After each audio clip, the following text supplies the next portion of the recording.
And we are officially live. Hello to all my BC WrestlePod nerds out there, and welcome back to another exciting episode of the Strong Style Syndicate, your New Japan Pro Wrestling post show team here at BC WrestlePod.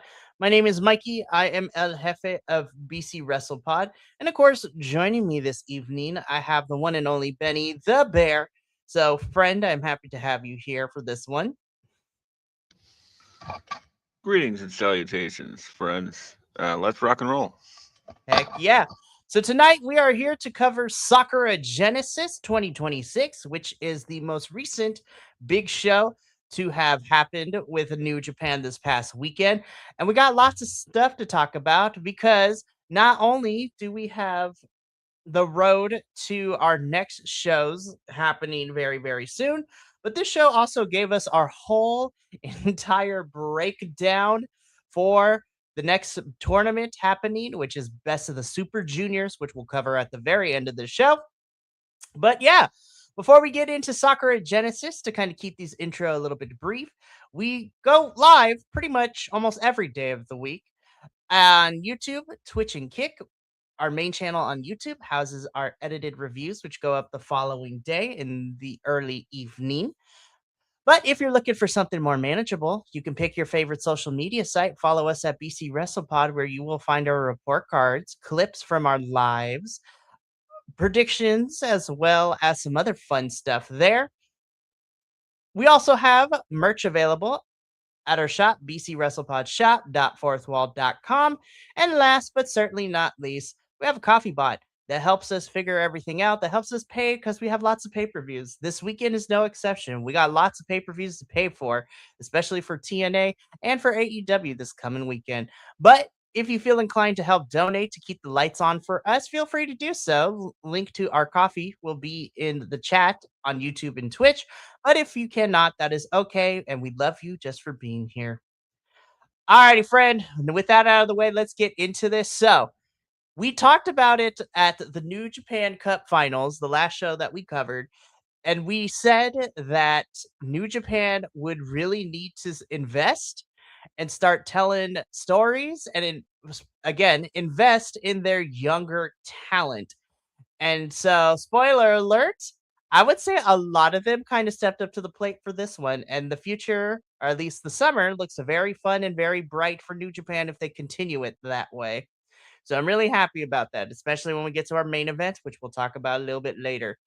But I thought this definitely was a step in the right direction for New Japan. So before we get into our match by match playbook, Benny, any initial thoughts about Sakura Genesis you would like to speak upon before we get into it?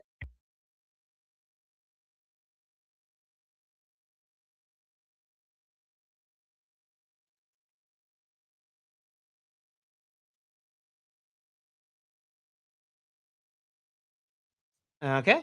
Well, while I wait for my co-host to come back, let's just jump straight into it, shall we?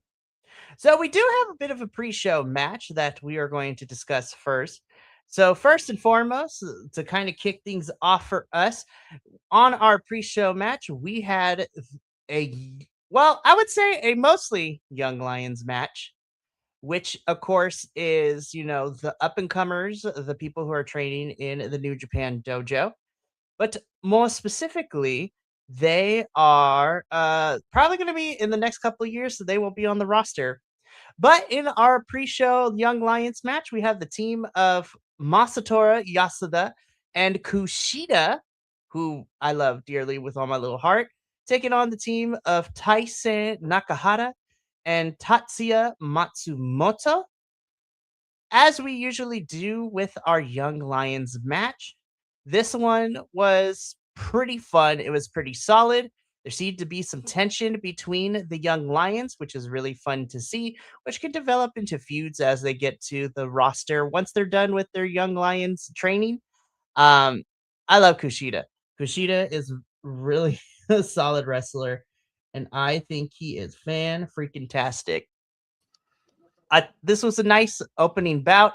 It set the mood right. It got the Young Lions in front of the crowd, and Masatora Yasuda and Kushida would end up picking up the victory, but again, there would be a little bit of some confrontation between the young lions on both sides and setting up some fun stuff. So I thought this was a fun match.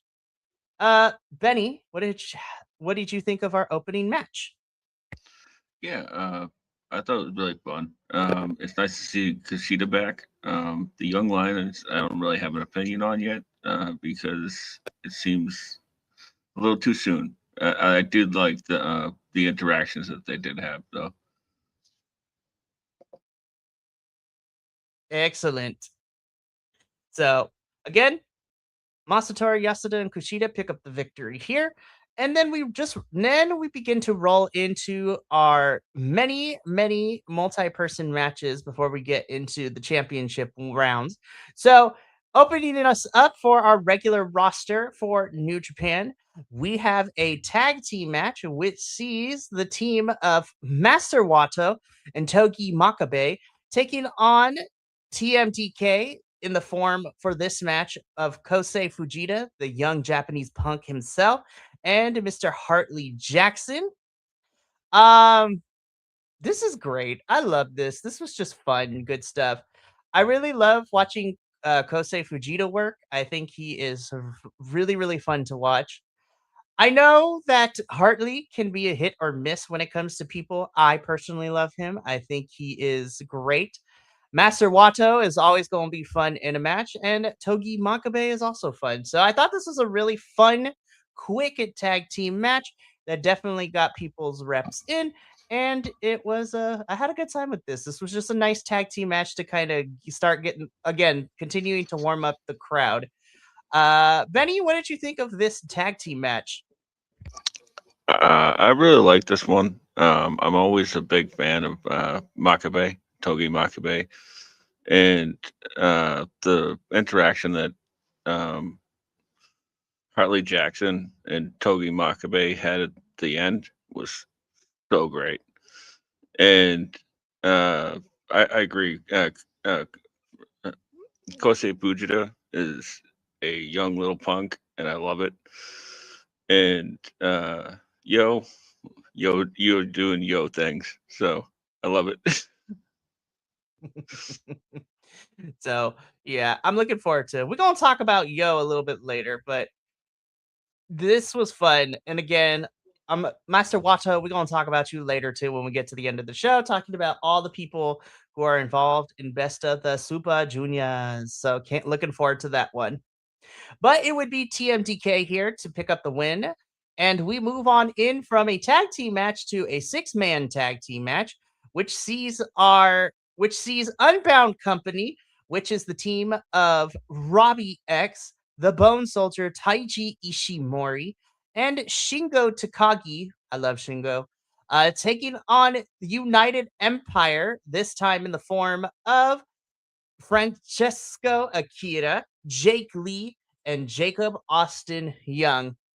United Empire would have a very interesting night because I'm not going to lie. The boys of United Empire in this one, they definitely tried their hardest, but they also got their ass beat, and it was kind of fun to watch. um, Also, shout out to Jake Lee. I don't know why or how we're doing this clown makeup, but I'm here for it, and this was fun. Um, Also, Robbie X is great. I don't know if I said that before, but I freaking love Robbie, and I hope he makes it far in Best of Super Juniors. But this was a fun tag team match, or a six-man match. Benny, how did you feel about this matchup? So, correction. I apologize. That was Master Watto that I was referring to. I'm gonna be so Just a for minute ago. real. Master Wado, Taichi, and Yo are like always around each other all the time too. So it's just like, yeah, they're probably around somewhere. Uh, but I digress. This match was really great. I am this this match really uh made Jake Lee click for me. Like, 'cause I was like, oh, now I get him. Like, all right, like, I'm all in. I'm all in. and he and Shingo. Well, Shingo altogether, man. Like I've never seen a bad Shingo match. Um, that Robbie X, uh, he's pretty impressive. Uh, but yeah, it definitely was a United Empire night. Even though they ended up coming out like looking like the Dead South. That's a deep Ah, cut. oh my gosh, I cannot wait to talk about that entrance because I was like, "Oh, what is happening?" Um, but this match again, this six man was a lot of fun.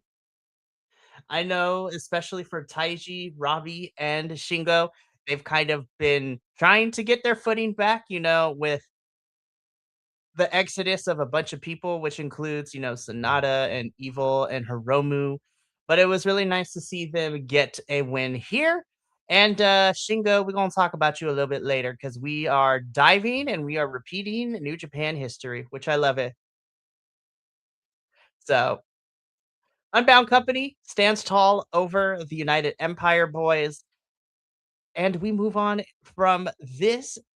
We just up the ante because we go from a six man into an eight man. This one also had levels of what in the world is happening right now. So, in this eight-man tag team match, we have the team of Toru Yano, Yo, Tiger Mask, and Aaron Wolf taking on the House of Torture, which is being represented in this match by Yoshinobu Kanemaru. Sorry. Show our IWGP Junior Heavyweight Champion Doki and Don Fale, who Don Mm, anyways, it's okay. You're here, and that's all that matters. Um, it's really hard because, like, look, obviously he is okay with what the position that he's in, and I don't want anyone to not do. And I was like, you are getting paid, so that is okay. But as for a fan, I was just like, you're here. um, That's pretty much Folly in a nutshell, anyway. be like, I'm not mad at it, but you're here. So, um, So, okay, I might get in trouble for this, but like I've not been the biggest fan of like whatever we've been doing with there's like so many things happening. Like obviously Yo and Show are going to fight forever, which I'm okay with. Doki is refusing to defend his IWGP Junior Heavyweight Championship, which, he's a heel, so that makes sense. My biggest question mark is what we got going on with Aaron Wolf and House of Torture. Like, I understand the reasoning from what I've been told. I'm still just trying to find where the depth of it goes. I was just like, this was weird because we had the match, and then after the match, we had another, like, not even official match, but Aaron Wolf is attacking House of Torture. I was like, okay, sure, why not? House of Torture really got their comeuppance at Sakura Genesis finally. They did. Oh man, I sort of like this pairing with Wolf and Tiger Mask, uh, and Yano, like because it's sort of like you can be the straight man to their wackiness, and like uh, Tiger Mask. That music will never not make me sing along to it. So that was great, and I like what was it? Kanemaru cutting a promo on Tiger Mask before for Doki, right? And then and then Yo just like just sticks his nose in the microphone, and we're off. Like I love it. It's such a great match. Like this was definitely like this silly little breather. Definitely was. This is more of the like, all right, this is the fun match, so let's just get the fun match. And so it would be Toru Yano, Yo, Tiger Mask, and Aaron Wolf to defeat the House of Torture and all of this. So this is a fun little match. Alrighty. So now, I would say that I enjoyed the first half of the card. That includes the pre-show. TMTK versus Wado and Makabe, Unbound Company versus the United Empire Boys. And this match, I was just like, this was really fun. I'm having a good time. So the first half I can summarize as I had a fun time with this.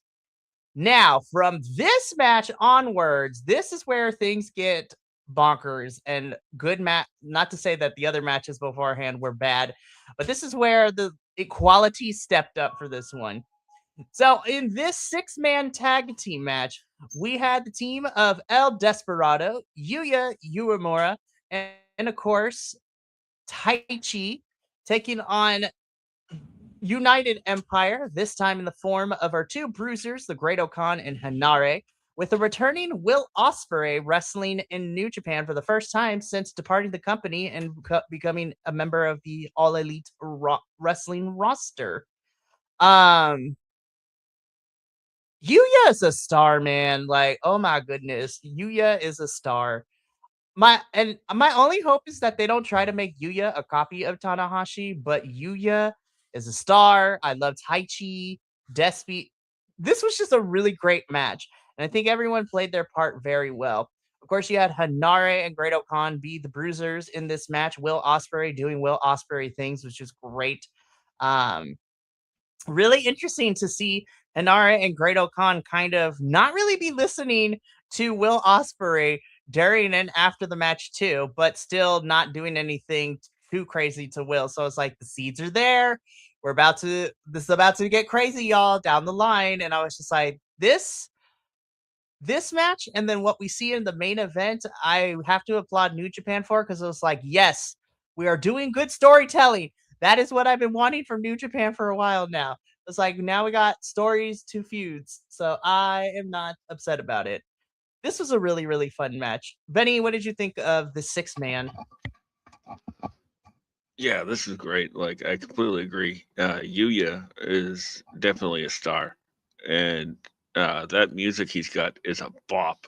Like, um, that final stretch with Taichi and Osprey was fantastic.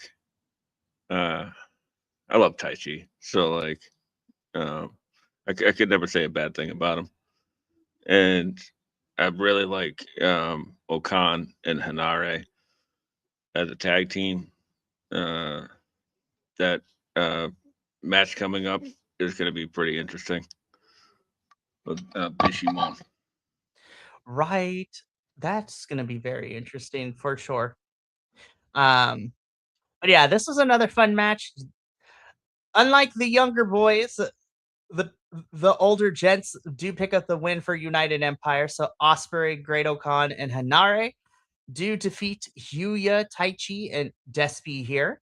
And again, we're going to see it a little bit later. And then I also going to briefly talk about the press conference too, because we're setting some things up. But from here, we get into straight to championship matches for the last four matches of the card. And that starts with our never open weight six-man tag team championship match. So this, of course, is the team of Bishamon, which is Hiroki Goto and Yoshihashi, as well as the third of this team in Bolton Oleg, defending their titles against the House of Torture, which is being represented by Chase Owens, Yujiro Takahashi, and Ren Narita, who also is currently holding a championship too. Um, I will never get tired of Bishamon.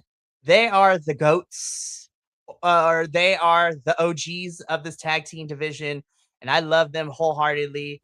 Yoshihashi is also someone I was just like, no matter how many times you knock him down, he's not going to stay down. I love me some Yoshihashi. And again, Bolton Oleg, from where he was last year to where he is this year, I am so proud, and I love his growth and where we have put him. And Hiroki Goto is Goto. Like, he's great. And then the House of Torture Boys are great. Chase Owens, I love you, but like you should never be around a championship. That's just me. I'm happy you're getting this paycheck, but We don't need to put championship gold on you. I'm just putting it out there. 100%. Yeah. Chase, you are the same category as Don Fale. You are here. I'm happy that you have a job and you're getting paid. But you don't need a championship or be around championships for that matter. But putting that aside, I thought this was a really great match. This was so good. I had a fun time with this, and it shows why Bishamon is the OG tag team besties. And Bolton Oleg is a nice addition, and House of Torture did their roles right with House of Torture things. Once again, getting their comeuppance in this match and afterwards, too. So it would be Bishamon and Bolton to retain the championship, as a spoiler alert. But Benny, what did you think about this never open weight 6-man tag championship match? Oh man, I really like Bishimon and Oleg together. I think that they gel really well together, and Oleg being a champ uh, is pretty rad this early on, and the House of Torture being House of Torture, but I'm really glad that they got their comeuppance, and this didn't overstay its welcome. Most unlike most House of Torture matches, so They didn't overstay their welcome, which I was okay with. But yeah, so after the match, Bolton calls out Red Narita, and so we're going to be seeing that match sometime soon. So I'm okay with that. So more stuff to come. Bishamon, we're going to talk about you in a little bit, but we got to move on from this. So we go from our never open weight champion 6-man championship match to our New Japan World Television Championship match, which is Konosuke Takeshita versus Shota Umino. Um, uh, I'm just gonna say this is my only critique I had about this match, and I get it's not their fault. It's because of the rules that are attached to this World Television Championship. But 15 minutes is not enough. 15 minutes was not enough because I wanted more. Ooh! We but that's my only critique. I am happy though because we got to a time limit draw, so it's just like I think we get a rematch at Dominion, but can we increase the time limit, please? Because 15 minutes was not enough. yeah, I agree, and I like the fact that they're telling a story with Takesha, and he's going the time limit with everybody. And like, I really like that. Like, because as you just said, like it made you mad. I'm not happy that you're mad, but it's just one of those things in wrestling. You gotta sort of be mad sometimes, you know, for the story to pay off. But this match was really fun. Like these two really have a lot of chemistry together, Mm-hmm. and man, that crowd in Japan loves Yoda Suji. Like that Shota Umino. I apologize. That's okay. I'm all over the place. They love Shota Umino. Um, Takeshita, like that New Japan theme is crazy good. Really is. I've said this before, and we've talked about it a couple of times here too, is that over the last year, Shota Umino has kind of refound himself because from Wrestle Kingdom last year to where he is now, he went on a journey to kind of reinvigorate himself and to rediscover his passion. There is a fire in Shota Umino that has been reignited, and it definitely shows in his wrestling, but it also shows in the way that the fans are behind Shota Umino. So that is why I am hoping that Shota ends up winning the. I want Shota to win the G1 this year to go on to uh whether it's some other show or King of Pro Wrestling. Like I want Shota Umino to be champion I wanted to see him win the I want to see him win the G1 this year. But this was a fun match. We're probably gonna get a rematch at Dominion, if not sooner.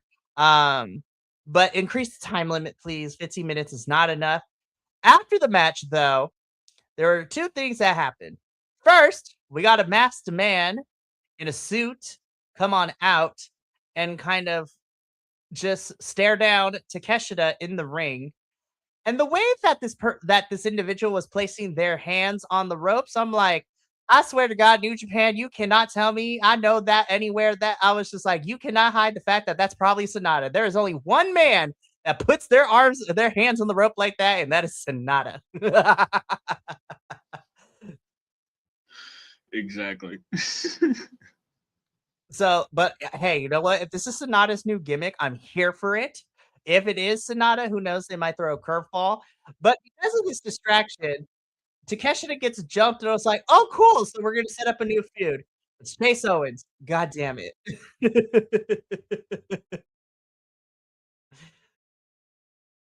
I was so mad. I was just like, "Oh, cool! New feud for Takeshita, Chase Owens." Damn it! Womp womp. I was like, "All right, well, Takeshita should win this one." And Shota Umino comes back down to save Takeshita from this beatdown. So again, they are still keeping that storyline thread open that we probably will get a rematch. I would love to see it at Dominion, but who knows? It might be sooner. So let's keep going because there's only two matches left. We get into our semi-main event, and when I tell you this match, oh my god, oh my glob. Woo! Lordy. Oh. Listen, tag team wrestling is alive in New Japan. Just like this match gets one of these. Like, oh my god, this match ruled. My camera's off, but ditto. Yes. So to set this up, and then we can gush all over it. So in the semi-main event, this is the IWGP Tag Team Championship match with the challengers of TMDK, which is being represented by Zack Sabre Jr. and of course Ryohei Oiwa, who I'm going to talk about a lot here because this man This man came through in this match, but we're going to talk about it a little bit more. And TMDK was challenging for the titles against their champions, the Knockout Brothers. So, of course, that is Oscar and Yuta Ice. And listen, this was a tag team match, but really it felt like a one-on-one because Yuta and Oiwa were going through it. They were going at it, and they threw the fuck down with each other. Holy crap. This was like their spotlight in this match. And Oscar and Zack Sabre Jr. were accenting pieces to all of this. Good God, yeah. Like, man, that final stretch, like, they were just, this was a showcase for those two. Like, and what was it, like, Zach taking out Oscar with a standing ankle lock, like, after the big boot miss? Oh my Ooh. God. that that's Zack Sabre Jr., man. How does he keep getting better and better? He truly is like the glue that holds a lot of New Japan in this transition period together. He is reliable. He is talented.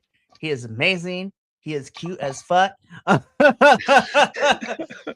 No, I'm not fighting. I'm not fighting. I'm not fighting his boyfriend Chris because Chris will kill me. Like Chris would kill me. Anywho, but like I said, to me the standout was Oiwa, and I was just like, not to say that I wasn't paying attention to him before, but like he kicked it into like 10th gear from the moment this match started, and he kept his foot on the gas the entire time. What a spectacular showcase from Oiwa in this one, man. Like, I am so impressed. Yeah, same. This was sort of like the Roy Oyoa that like I've wanted to see.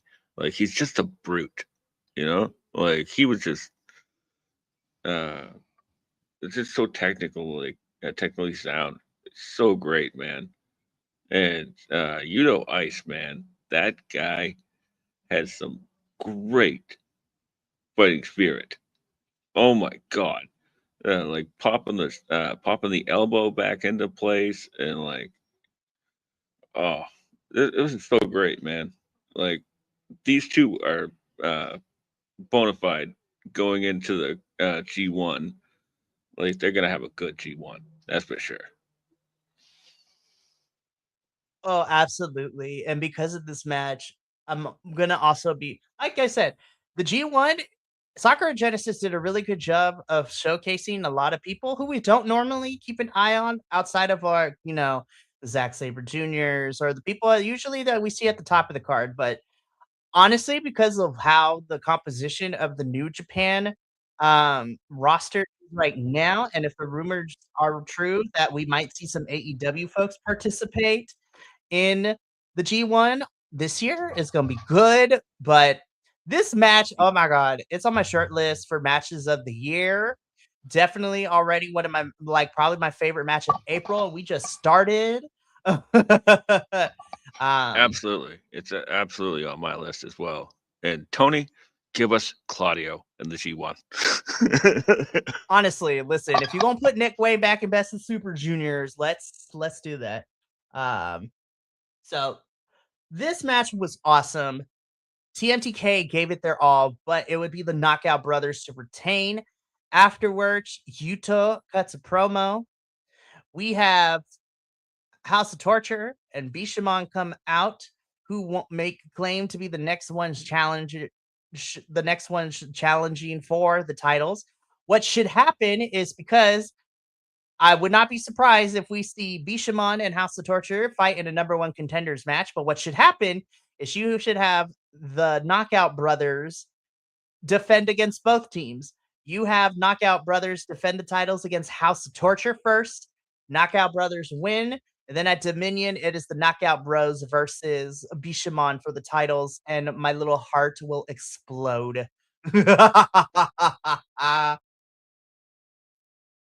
So please make it Same. happen. Like, I actually like. I think uh, Okan and Hanare need to build up some more wins before that. So losing to Bishamon probably wouldn't hurt them that bad. On the way to the title. Hmm. So, but man, what a match. This was fantastic. And honestly, I know some people are like, I didn't really like the main event, but I loved it. Here, here, like that. I really like that. It's such a Western thing in New Japan, but like the reveal of the king's crown, like like removing the tape and stuff like that. Like that was pretty fun. And um, he's he's definitely the dude. He's definitely the dude to do it. And Mhm. like with everybody's focus being on Oleg, um, Shota, Uemura, Oiwa, Ice, for Callum Newman to break ahead of that pack. That says a lot for him. This match was so much fun because it definitely sets up. I use the term transition phase a lot, and especially this year because it seems that a lot of the companies that we are recovering, especially on the international brands, are in a period of transition with people leaving, retiring, all this good stuff. But I truly want, I truly, this match alone truly shows that I feel like if New Japan continues this up, they're truly now investing in the young guys.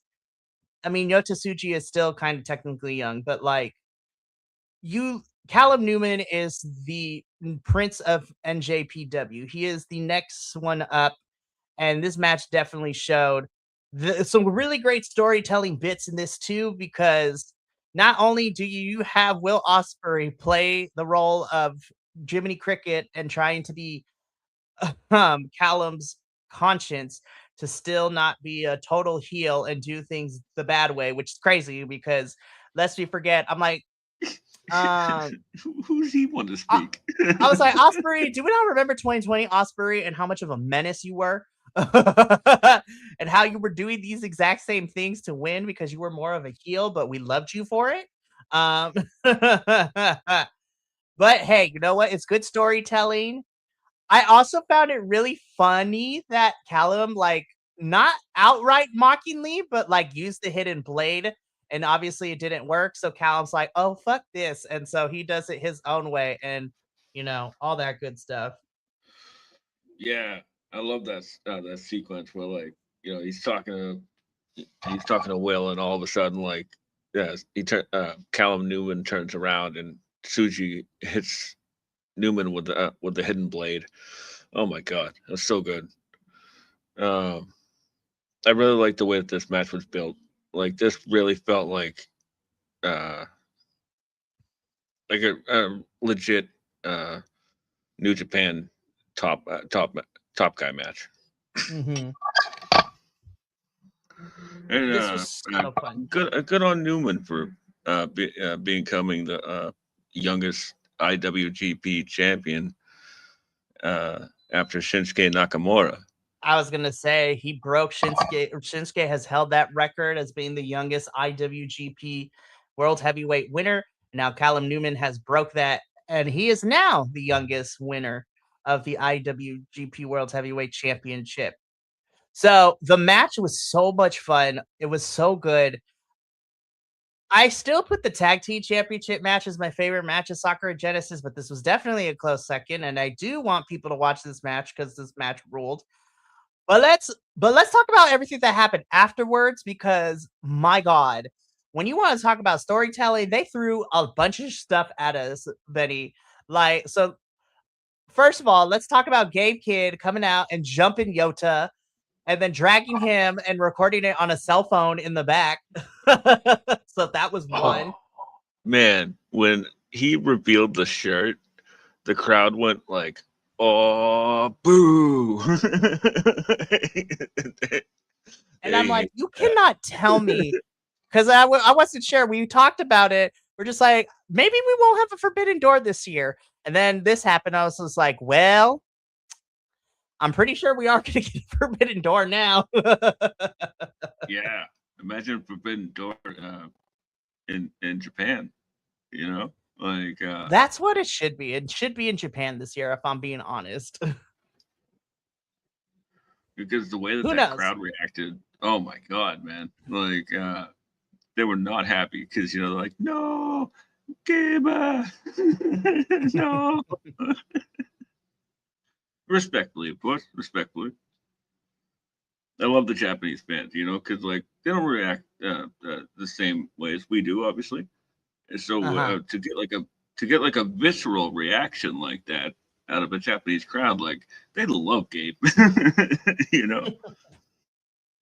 Yeah, Gabe Kidd, man, out here just being and you know what? I should have seen this coming because when Gabe, like when him and Clark Connors were on, what was it, the Fightful interview talking about being signed to AEW, like Gabe Kidd, like I know he was joking because I don't think he really would say it, but like it was there because he's like, yo, fuck New Japan, fuck all them people all over there. And I was just like, well, damn, Gabe. I was like, tell us how you really feel.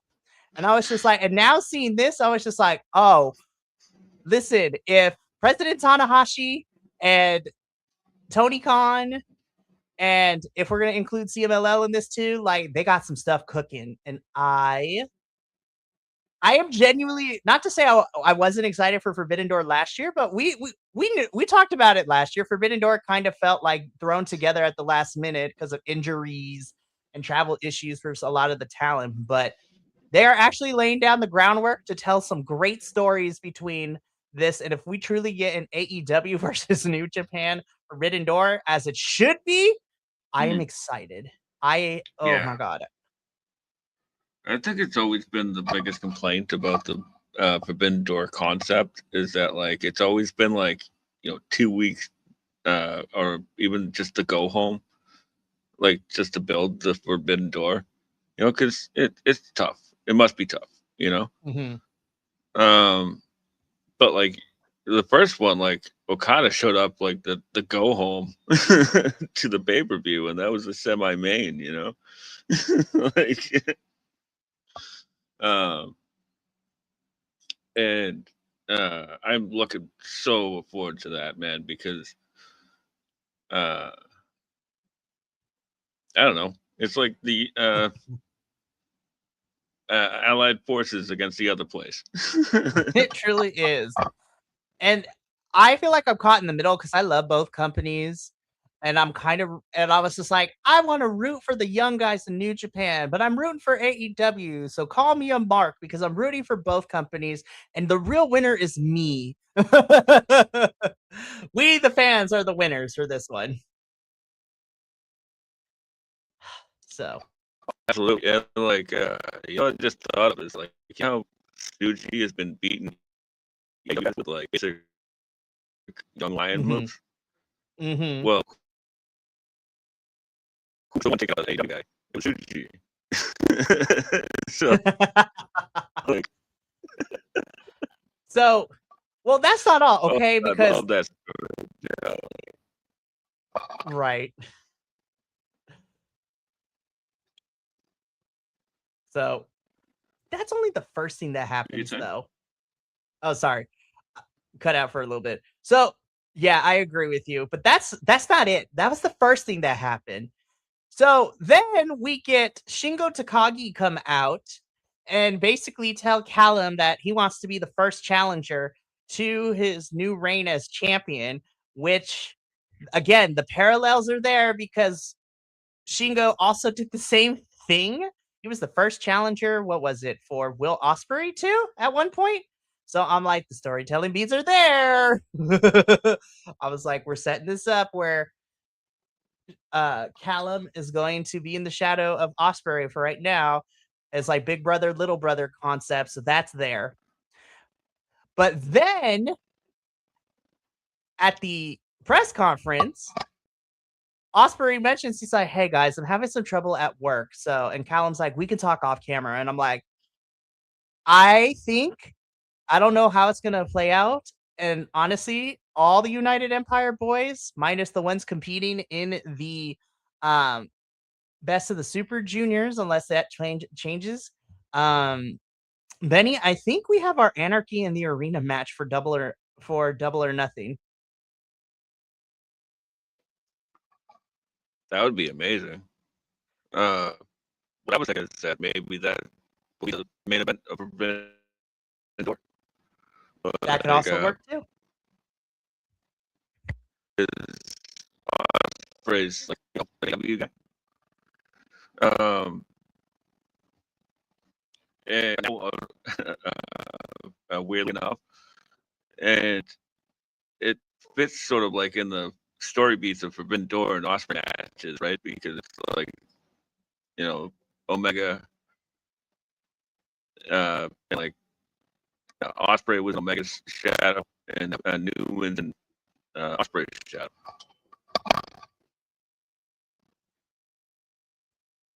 So lots of fun stuff setting us up for potentially Forbidden Door. And but yeah, this is great all around. And that has been Sakura Genesis. Again, New Japan, I feel like we're being bugged, but they are listening to us. They have Callum win.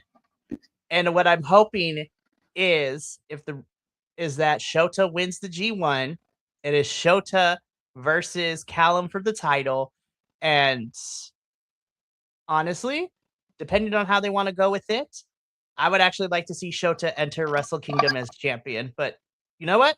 I don't book I don't book it, but Tanahashi, President Tanahashi, we are on the right track. So thank you for actually listening to us. Yeah, I'm really looking forward to May, that's for sure. And of course, the BOS SJ, like Question: do you think Shingo versus Callum will be at Dominion? Ooh, that's a good question.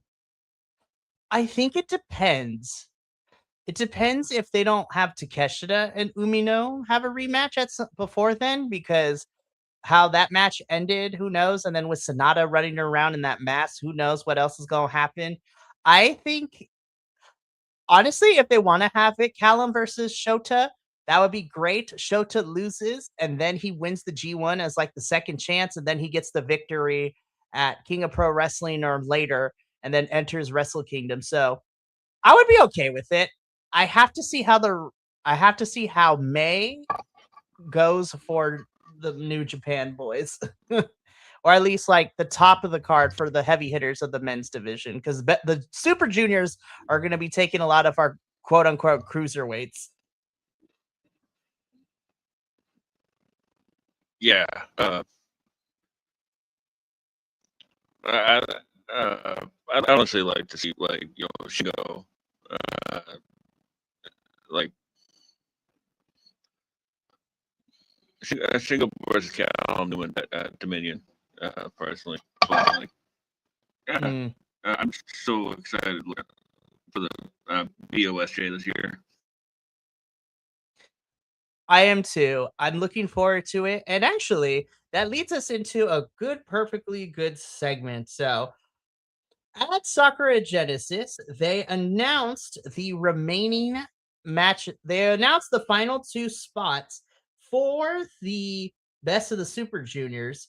And then they told us who is going into what block. So, really quickly, the remaining two spots for the best of the Super Juniors that were announced at Sakura Genesis, AEW's Nick Wayne is making a return for the second year in a row, which I'm happy to see. Nick had a really good showing last year. And then to fill out the final spot, which the crowd popped for really hard, is we had June. we I was just like, we have June Kasai filling out the final spot. And as Chris Charles on commentary says, it's like, what have we gotten ourselves into? so Oh my! so that's crazy. And what's even crazier is where everyone ended up in the blocks. So to kind of wrap us up here, they divided up the blocks as follows. In A block, we have Master Wato, Ryusuke Taguchi, Kosei Fujita, Robbie X, Francesco Akira, our IWGP Junior Heavyweight Champion Doki, Titan, CMLL's Valiente Jr., AEW's Nick Wayne, and June Kasai. So that's an A block. In a B block, we have El Desperado, Kushida, Yo, Robbie Eagles, Taiji Ishimori, Jacob Austin Young, Sho, Yoshinobu Kanemoto. Representing Dragon Gate, you have Hyo. And then representing DDT, we have Daisuke Sasaki. This field is incredibly fun. Oh my goodness, I cannot wait.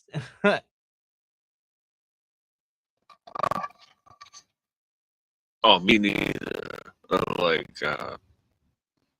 The B block is not to say block is, but like B block looks fun as hell. I think B block is going to be the more entertaining block. A is going to be like where all the crazy wrestling happens, but I'm looking forward to this. And Best of the Super Juniors begins and kicks off in May, and it will run until the beginning of June, in which we will have the finals, and then we will have Dominion like the next week after. So we are on the road to our summer show of Dominion, which is exciting stuff.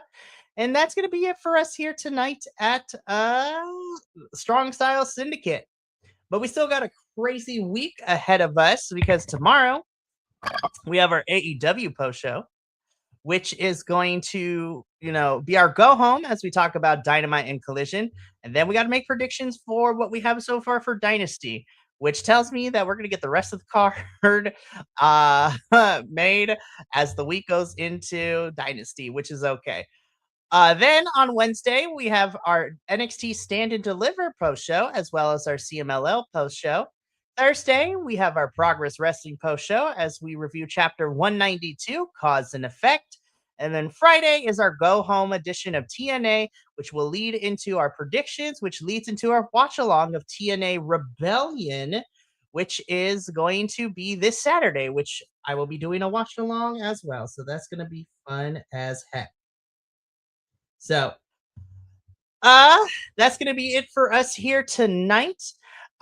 So from all of us here at BC WrestlePod to you at home, remember, take care of yourself, love one another, stay biconic, and more importantly than anything, you always deserve to finish your story. We will catch you later, but until then, sayonara, adios, and until next time, peace.